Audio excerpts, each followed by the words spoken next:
5 साल बीत चुके थे। समय ने बहुत कुछ बदल दिया था। कॉलेज की चहल पहल अब सिर्फ यादों में रह गई थी। जिसने कभी सपनों के साथ मेडिकल कॉलेज में कदम रखा था, वह आज अपनी अपनी जिंदगी की असली परीक्षा दे रहा था। जिस दिन पिकनिक में मीरा ने सबके सामने साहिल को थप्पड़ मारा था, उसी दिन साहिल ने अपने दिल में एक फैसला कर लिया था। वह अब अपने प्यार के पीछे नहीं भागेगा, बल्कि अपने सपनों को पूरा करेगा। उसने दिन रात मेहनत की। कई रातें बिना सोए गुजरी। कभी पैसों की कमी ने रास्ता रोका, तो कभी हालात ने। लेकिन साहिल हार नहीं माना। कुछ वर्षों बाद वही गरीब लड़का पूरे शहर का सबसे प्रसिद्ध हृदय रोग विशेषज्ञ बन गया। लोग उसे सिर्फ एक डॉक्टर नहीं, बल्कि मसीहा कहने लगे थे। उसके अस्पताल में अमीर और गरीब सभी का एक जैसा इलाज होता था। दूसरी ओर मीरा की जिंदगी उतनी आसान नहीं रही। कॉलेज खत्म होने के बाद उसने पिता के कहने पर एक बड़े उद्योगपति के बेटे से सगाई कर ली।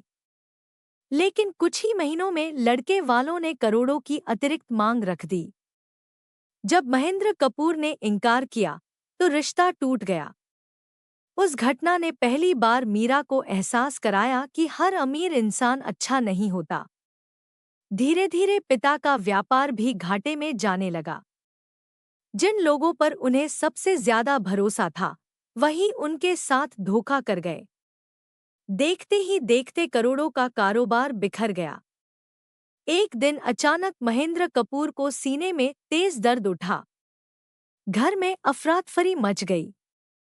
मीरा घबराकर उन्हें शहर के सबसे बड़े अस्पताल लेकर पहुंची। रिसेप्शन पर नाम सुनते ही स्टाफ तुरंत उन्हें इमरजेंसी वार्ड में ले गया। कुछ देर बाद एक नर्स ने कहा, घबराइए मत, हमारे अस्पताल के सबसे वरिष्ठ डॉक्टर उनका इलाज करेंगे। मीरा बेचैन होकर ऑपरेशन थिएटर के बाहर खड़ी थी। तभी पीछे से किसी ने उसका नाम पुकारा, मीरा, क्या तुम? वह मुड़ी तो सामने उसकी पुरानी सहेली रिया खड़ी थी। दोनों कई साल बाद मिली थी। रिया ने उसे गले लगाया, लेकिन उसके चेहरे की उदासी देखकर पूछ बैठी, क्या हुआ? मीरा की आंखों से आंसू निकल पड़े। पापा की हालत बहुत गंभीर है। रिया ने उसे ढांढस बंधाया और बोली, डर मत।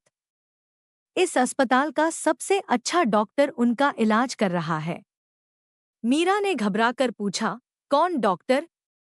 रिया हल्का सा मुस्कुराई, डॉक्टर साहिल वर्मा। यह नाम सुनते ही मीरा जैसे पत्थर की मूर्ति बन गई। उसके कानों में 5 साल पहले की वही आवाज गूंजने लगी, डरो मत, मैं हूं। और अगले ही पल वही थप्पड़। उसके हाथ कांपने लगे। आंखों के सामने कॉलेज का हर दृश्य घूमने लगा। रिया ने हैरानी से पूछा, तुम ठीक हो? मीरा की आंखें भर आईं। रिया, क्या वही साहिल? रिया ने गहरी सांस ली। हाँ, वही साहिल, जिसने उस दिन तुम्हारी इज्जत बचाई थी। मीरा चौंक उठी। क्या मतलब? रिया बोली, तुम्हें आज तक सच नहीं पता? फिर रिया ने उस दिन की पूरी घटना बता दी।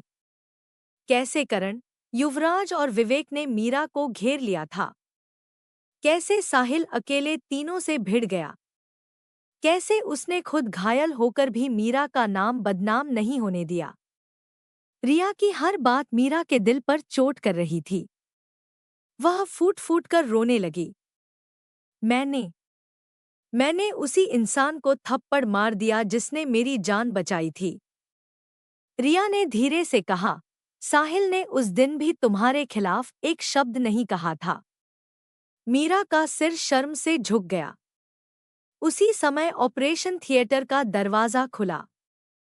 सफेद कोट पहने एक डॉक्टर बाहर आया। चेहरे पर वही सादगी, आंखों में वही शांति। लेकिन अब व्यक्तित्व में आत्मविश्वास और सफलता साफ झलक रही थी। वह साहिल था। मीरा की नजरें उससे मिली, लेकिन साहिल के चेहरे पर न गुस्सा था, न शिकायत। उसने सिर्फ इतना कहा, ऑपरेशन सफल रहा है। अब आपके पिताजी खतरे से बाहर हैं। यह सुनते ही मीरा रो पड़ी। वह साहिल के सामने हाथ जोड़कर खड़ी हो गई। मुझे माफ कर दो साहिल। मैंने तुम्हारे साथ बहुत गलत किया। कुछ पल तक साहिल चुप रहा। फिर मुस्कुराकर बोला, डॉक्टर के लिए हर मरीज बराबर होता है। मैंने सिर्फ अपना फाराजा निभाया है। मीरा ने कांपती आवाज में कहा, लेकिन मैंने तुम्हारा दिल तोड़ा था। साहिल ने उसकी ओर देखा। कुछ घाव समय भर देता है और कुछ हमें जिंदगी भर इंसान बने रहना सिखाते हैं। यह सुनकर मीरा की आंखों से आंसू रुकने का नाम नहीं ले रहे थे। महेंद्र कपूर को जब होश आया और उन्हें पूरी सच्चाई पता चली, तो वे भी शर्मिंदा हो गए। उन्होंने साहिल का हाथ पकड़कर कहा, बेटा, मैंने हमेशा दौलत को इंसानियत से बड़ा समझा। आज समझ आया कि असली अमीरी दिल की होती है। साहिल ने मुस्कुराकर उनके हाथ जोड़ दिए। अंकल, बीती बातों को भूल जाइए। कुछ दिनों बाद महेंद्र कपूर पूरी तरह स्वस्थ होकर अस्पताल से घर लौट आए। एक शाम मीरा साहिल से मिलने अस्पताल पहुंची। उसने धीरे से कहा, अगर हो सके तो मुझे एक दोस्त की तरह फिर से स्वीकार कर लो। साहिल कुछ क्षण तक उसे देखता रहा। फिर मुस्कुराकर बोला, रिश्ते भरोसे से बनते हैं और भरोसा समय के साथ लौटता है। मीरा ने सिर झुका दिया। उस दिन दोनों ने कोई बड़ा वादा नहीं किया, लेकिन वर्षों पहले जो रिश्ता एक गलतफहमी और एक थप्पड़ से टूट गया था, उसकी नई शुरुआत उम्मीद के साथ जरूर हो चुकी थी। कहते हैं, प्यार कभी दौलत नहीं देखता, लेकिन घमंड अक्सर सच्चे प्यार को पहचान नहीं पाता। जिस इंसान को मीरा ने कभी गरीब समझकर ठुकरा दिया था, वही उसकी सबसे मुश्किल घड़ी में बिना किसी शिकायत के उसके पिता की जान बचाकर चला गया। यही सच्चे प्यार और इंसानियत की सबसे बड़ी पहचान है।